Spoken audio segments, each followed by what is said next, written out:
I'm 74 years old, 74, and if you asked me yesterday how I imagined this stage of life, I would have said calm mornings, soft blankets, grandchildren climbing over me, maybe a few aches in the knees, and perhaps the occasional glass of wine.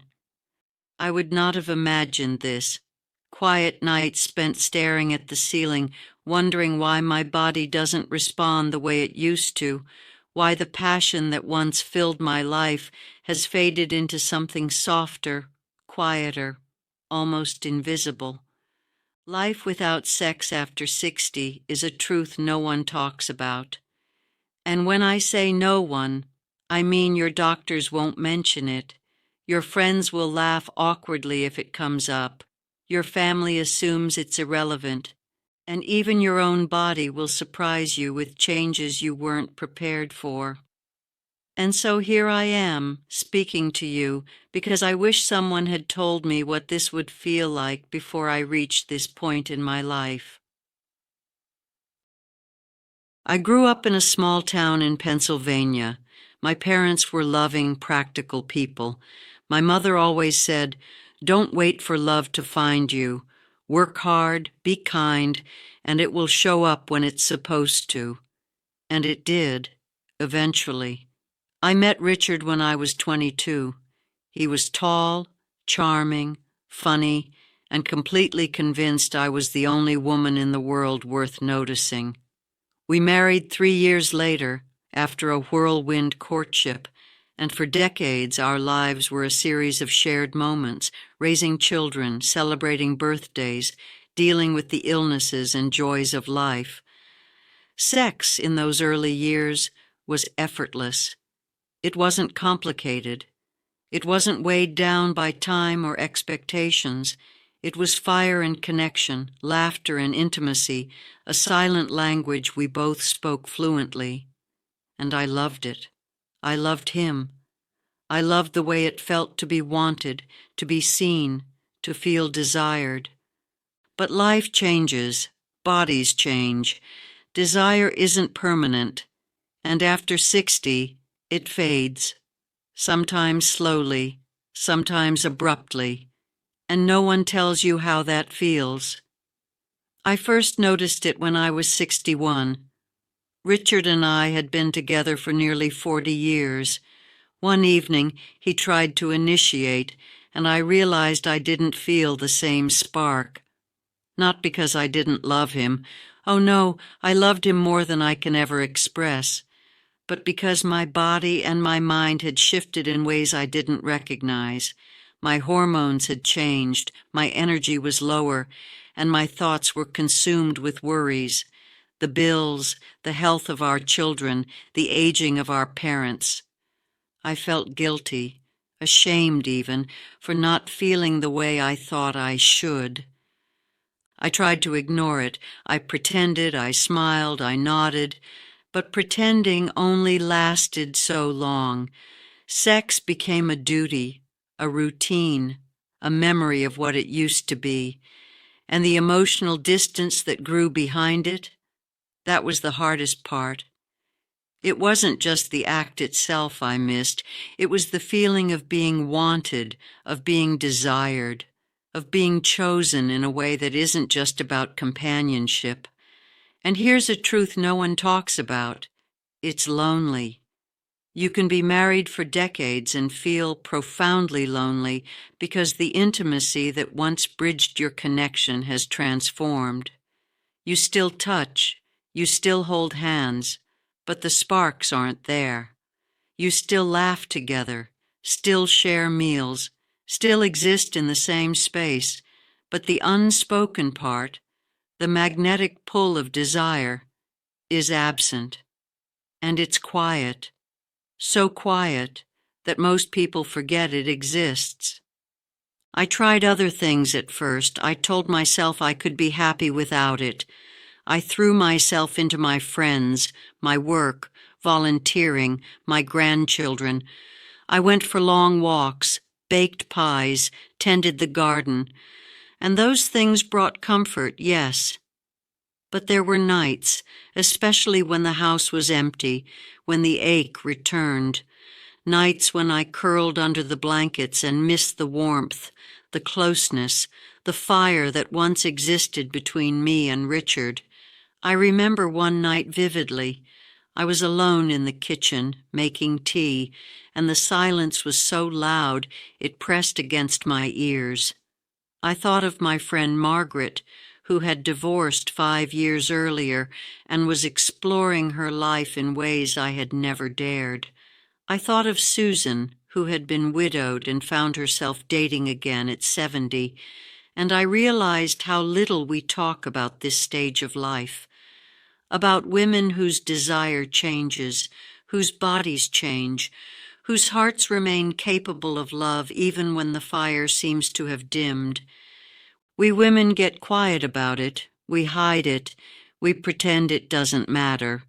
We don't want to admit that our bodies don't respond the way they once did, that our libido isn't what it was, that sometimes we're too tired, too achy, too distracted, too cautious to feel desire the way we imagined we would at this age, and so we suffer in silence, carrying the unspoken truth as though shame were attached to our very skin. Richard noticed, or maybe he noticed before I did. I could see the disappointment flicker in his eyes when he tried to initiate. I could feel the subtle tension when we got into bed. I could sense the weight of unspoken longing pressing against the quiet walls of our marriage, and I hated myself for it. I hated myself for the distance, for the lack, for the absence of the thing that had once been effortless. But there's a lesson in that silence, too. I've learned to redefine intimacy, to separate connection from sex, to understand that love doesn't disappear when desire fades. It transforms. It becomes something quieter, yes, but no less profound. It becomes gestures, conversations, laughter, care, presence. It becomes holding hands during a walk, sitting shoulder to shoulder at the theater, cooking a meal together, and stealing glances across the table. I remember one afternoon, not long after my 65th birthday, Richard and I were sitting on the porch, watching the sunset. Neither of us spoke for a while. Then he reached over and held my hand, and I felt the warmth of our decades together. Not the heat of passion, not the thrill of desire, but something steady, comforting, enduring. And I realized that this, too, is intimacy. It may not make your heart race the same way it did at 25, but it can make it full in ways you never expected. I want to tell you about another moment. My friend Helen, who had been widowed for 10 years, invited me over for tea. We sat in her living room and talked about men, about youth, about desire, about the body and its changes. She laughed in that dry, knowing way she has and said, "You know, the best sex I ever had was when I stopped expecting it." And I laughed, thinking she was teasing. But then I realized she was right. She wasn't joking. She had found liberation in the absence, in the letting go, in the shift from expectation to acceptance. And I've carried that lesson with me ever since. It's not all sadness. There's freedom here, too. Freedom from the pressure to perform, freedom from the comparison to younger women, freedom from the relentless internal voice telling you you must still be desirable, must still be wanted, must still be exciting. At 74, I am learning that desire isn't the only measure of value, that intimacy exists beyond the bedroom, and that love isn't bound by libido or hormone levels. But I would be lying if I said there aren't regrets. There are nights I miss feeling wanted, nights I ache for the closeness that once required no effort. There are times when I wish I had spoken to Richard more honestly, asked for touch more explicitly, or found ways to ignite desire even in later years. There are moments when I mourn what has faded, and that mourning is real and valid. I remember a night when my granddaughter, Sarah, who had just turned 21, asked me if I still felt desire.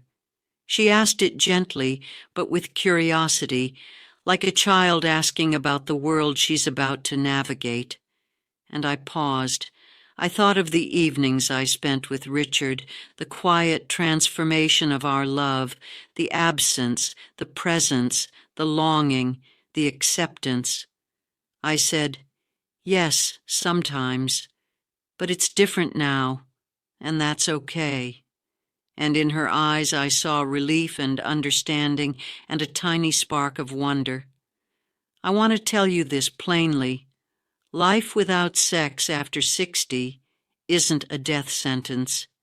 It's a new chapter. It's a chance to explore different forms of intimacy, different kinds of connection, different ways of loving and being loved. And if you are open to it, it can be deeply fulfilling. I've learned to appreciate touch in its many forms. A hand on the shoulder, a hug that lingers a moment longer, a brush of hair from the forehead, a cheek pressed to a loved one's. These gestures, small and quiet, hold more power than I ever realized. They remind you that love is still present, that desire isn't the only way to feel wanted, that intimacy is not only sexual, and I've learned to love my own body differently, to appreciate its curves, its wrinkles, its scars, its history, to revel in the knowledge that I have carried life, joy, grief, and time within these skin and bones, and that self-love, in the absence of sexual desire, becomes a form of intimacy that sustains you when no one else can. I want you to understand this. It's okay to feel sadness, to feel longing, to feel a quiet ache for what has faded. But don't let that sadness define you. Don't let it steal your joy. There is beauty in this stage of life, even when sex has left quietly. There is intimacy, connection, and love, if you know where to look. At 74, I wake up every morning and drink my coffee slowly. I watch the birds in the yard. I listen to the wind in the trees. I check in on my friends, laugh with my children and grandchildren, and feel the warmth of presence that no libido can replace. And sometimes, in the quiet of the evening, I reach for Richard's hand, and I feel the depth of a love that has endured decades in all its forms. This is the truth no one tells you. Life after sex isn't life without intimacy. Life after 60 isn't life without love. And the body may change, the desire may fade, but the heart is resilient, and the connections that endure are richer than passion alone could ever provide. So if you feel invisible, if you feel forgotten, if you ache for the touch, the closeness, the desire you once knew, know this: you are not alone. You are still worthy. You are still lovable. You are still capable of intimacy, connection, and profound love, even when desire has quieted. I've lived 74 years and learned that intimacy is not defined by sex alone. It's defined by presence, by touch, by shared life, by laughter, by grief, by comfort, by understanding. And those forms of intimacy, though quieter, are just as vital, just as sustaining, just as beautiful as any physical passion. And if you remember nothing else from my words, remember this: love doesn't disappear when sex does. Desire doesn't define your worth. Connection can thrive in ways that are unexpected, subtle, and deeply enduring. And the truth no one tells you is that life after 60 can be full, rich, and satisfying if you are willing to see intimacy in a new light.